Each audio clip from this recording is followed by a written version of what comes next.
नमस्ते, ओम नमः शिवाय। उम्मीद करता हूँ कि जो पिछला वीडियोस था हम लोगों का आपको बहुत अच्छा लगा होगा।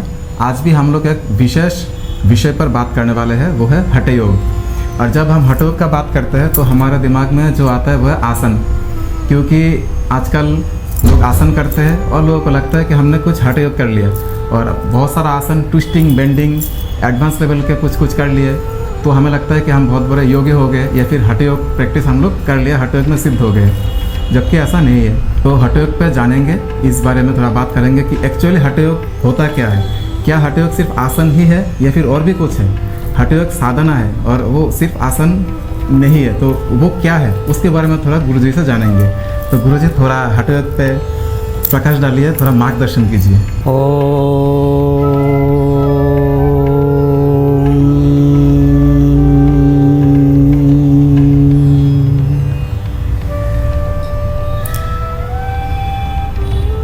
योग साधना में 4 प्रकार के योग के बारे में हमें शास्त्रों में प्रमाण मिलता है। हठ योग, लय योग, मंत्र योग, राज योग। हठ योग के बारे में अभी सुबीर जी ने जो कहा है कि लोगों के अंदर कुछ भ्रांत धारणा है, ये बहुत पहले से ही है। कुछ लोगों ने उसके बारे में अपप्रचार भी किया है। अंग्रेज ज़माने में भी कुछ लोगों ने, कुछ साधु सन्यासी ने भी किया है जो भक्ति मार्गी थे। वो अपनी बातों को रखने के लिए समाज के अंदर अपनी जो संप्रदाय की प्रतिष्ठा है उसको बढ़ाने के लिए, जैसे किसी समाज में गए थे, देखा वहाँ शिव भक्त है, सब लोग शिव पूजा कर रहे, तो इन लोगों ने शिव निंदा कर दी। शिव शसान में मसान में रहता है, उसकी पूजा करने से क्या मिलेगा? तो लोगों ने आहिस्ता आहिस्ता सोचा कि भाई चलो शिव जी को छोड़ देते, छोड़ के और दूसरे देवता की पूजा करने लगे। तो इसीलिए 15वीं सदी में तुलसीदास जी को कहना पड़ा, गूरख जगाओ जुग भगति बगाओ लोग। जब वो समाज में गए थे देखा गोरखनाथ जी को मान रहे लोग। तो इस प्रकार बहुत सारे सांप्रदायिक लोगों ने अपने अपने मत को प्रतिष्ठा करने के लिए दूसरे मत को साधना की निंदा की है। खंडन क्या है? हठ योग क्या है? हठ योग प्रदीपिका में लिखा हुआ है। हठ योग आसन नहीं है, कोई कठिन आसन कर लिया हट करके, हाँ उसमें हठ शब्द आता है। हठ योग भाई हट करके साधना करना, जिद्दी करके साधना करना, ऐसा नहीं है, बहुत गलत अर्थ किया है। हठ योग प्रदीपिका में लिखा है। हठ योग की परिभाषा क्या है? हकार कीर्तित सूर्य ष्टकार चंद्र उच्यते सूर्य चंद्रमसो युगात हठ युगो निगद्यते। ये जो नासिका के अंदर 2 छिद्र है, एक सूर्य एक चंद्र है, इड़ा पिंगला है, गंगा जमुना है, और सुषुम्ना के साथ जो आज्ञा चक्र में जब हम ललाट के अंदर जब यहाँ पर सिंदूर का बिंदु लगाते हैं, वहाँ पर जब आज्ञा चक्र में ध्यान होते वहीं पर तीनों मिलते हैं, इड़ा पिंगला सुषुम्ना, गंगा जमुना सरस्वती। चंद्र सूर्य कहा जाता है उसको, सूर्य नाड़ी चंद्र नाड़ी, दोनों के अंदर प्रवाहित वायु हमारे बस में नहीं। गुरु गोरक्षनाथ जी और बहुत सारे सिद्ध हुए नाथ परंपरा में, 84 सिद्ध हुए, उन सभी ने युग के ऊपर कुछ ना कुछ प्रकाश डाला है।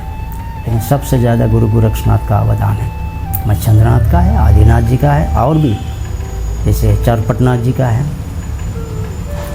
चिद घनानंद एक नाथ थे, बड़े सिद्ध पुरुष थे, उन्होंने षटकर्म आविष्कार किया।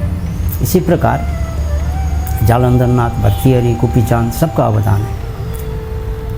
तो हकार कीर्ति तो सूर्य ठकार चंद्र उच्चते सूर्य चंद्र मसूर जुगाद हठ जुग निगद्यते।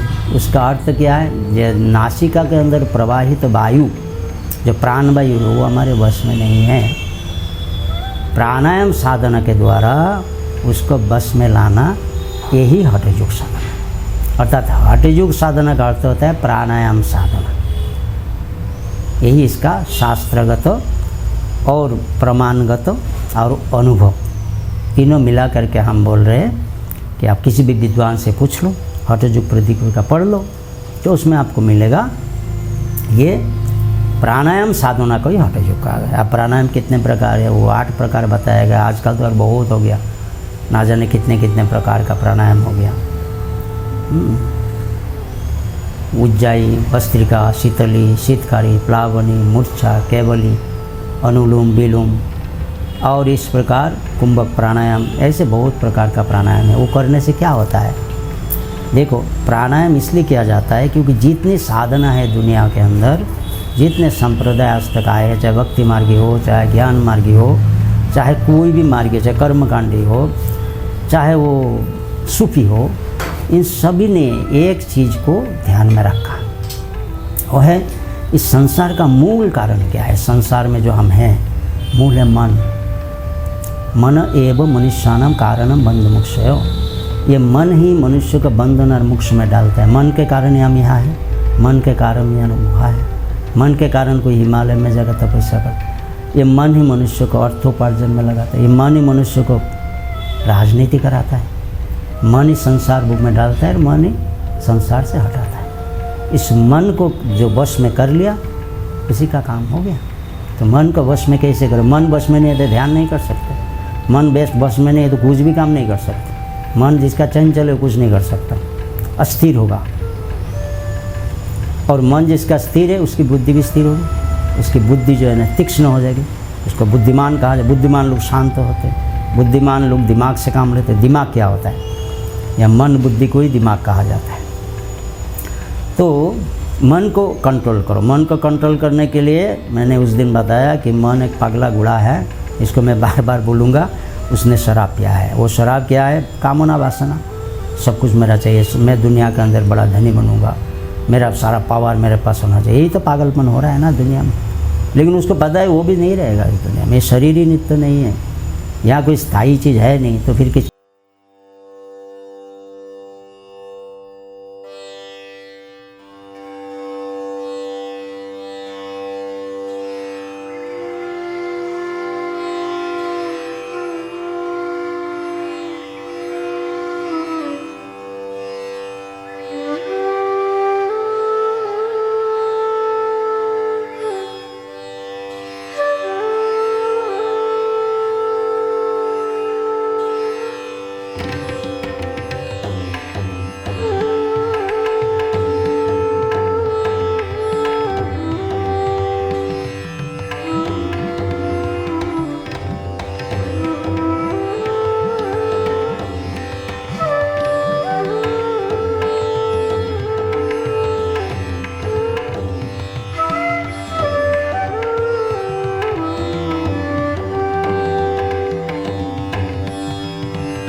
और आसन का बात करें तो आसन का भी मीनिंग होता है। हर आसन का मीनिंग है, स्पिरिचुअल मीनिंग से। उस मीनिंग को आप अपने लाइफ में इम्प्लीमेंट कर पाओगे तो ही आप हठयोग में आगे बढ़ सकते हो, चाहे वो कोई भी आसन हो। इसीलिए सिर्फ आसन को ही बिना समझ के प्रैक्टिस मत करिए, आसन को ही हठयोग ना समझे। और जो हम आसन करते हैं वो हम इसलिए करते हैं क्योंकि आसन से आप हठयोग प्रदीपिका में देखेंगे तो स्थैर्यम आरोग्यम अंगलाघवम, कि आपको स्थिरता मिलती है, बॉडी में स्टेबिलिटी मिलती है। आरोग्यम मतलब जो रोग मुक्ति जिसे कहते हैं, रोग मुक्ति, या फिर आने वाले बहुत सारे रोगों को आप नाश कर सकते हो, प्रिवेंट कर सकते हो। और है अंगलाघवम, जो शरीर में हल्कापन है वो आपको मिलता है। और गोरक्षटकम में पढ़ेंगे तो कहा गया कि आसनेन रुजुहन्ति प्राणायामेन पातकम, तो आसन से रोग नाश होता है। तो और आसन जितना आप अच्छे करते हो, आप प्राणायाम के लिए अपने आप को प्रिपेयर कर लेते हो, जो पतंजलि योग सूत्र में मिलता है। इसीलिए आप आसन करोगे, जितना आप आसन अच्छा करोगे, आपका श्वास उतना अच्छा होगा, आपका प्राणायाम उतना अच्छा हो जाएगा। जैसे प्राणायाम आपका अच्छा होगा, धारणा आपका अच्छा हो जाएगा, कि धारणा से जो योग्यता मानस है, प्राणायाम से धारणा अच्छा हो जाता है। जितना धारणा अच्छा होगा वो ऑटोमेटिकली ध्यान में फिर समाधि में कन्वर्ट होगा। तो ये होता है योग साधना। और यम, नियम, आसन, प्राणायाम, प्रत्याहार, धारणा, ध्यान, समाधि, यह होता है टोटल योग साधना, जो गुरु कृपा से आपको मिल सकते हैं। सिर्फ आसन करने से वो प्राप्त नहीं हो सकता, इसीलिए गुरु के साथ, गुरु कृपा में और गुरु आदेश से ही ये सब करिए। क्योंकि हठ योग प्रतिपिका में कम से कम 30 श्लोक में लिखा हुआ है कि गुरु आदेश, गुरु कंपा, गुरु पादिष्टा मार्गनो, इस तरीके से लिखा हुआ है। तो हठ योग साधना तो गुरु प्रदत्त ही हो सकता है और गुरु के आशीर्वाद से आपको प्राप्त हो सकता है। तो अच्छे से प्रैक्टिस कीजिए, साधना कीजिए, जो गुरु जी ने कहा है उसको बस सोचिए और उसका रहस्य को जानिए। उम्मीद करता हूँ आपको ये वीडियो बहुत अच्छा लगा होगा। मिलते हैं अगले वीडियो के साथ। नमस्ते। ओम नमः शिवाय।